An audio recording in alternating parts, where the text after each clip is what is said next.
أهلا بكم مشاهدينا الكرام، سعيد بلقياكم في نشرة الأخبار المغربية.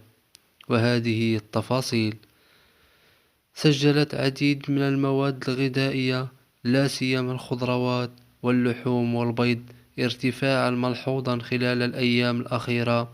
ارتفعت الأسعار اللحوم الحمراء إلى أزيد من 100 درهم للكيلوغرام في عديد كبير من المدن في بلادنا، وحيث ارتفع الأسعار البيض إلى درهم ونصف، والدواجن ارتفعت ما بين 20 درهم للكيلوغرام. وشاهدت أسعار الخضروات ارتفاعا ملحوظا، فقد تحولت الأسعار الطماطم إلى 10 دراهم، والبطاطس إلى 7 دراهم، والبصل إلى 8 دراهم.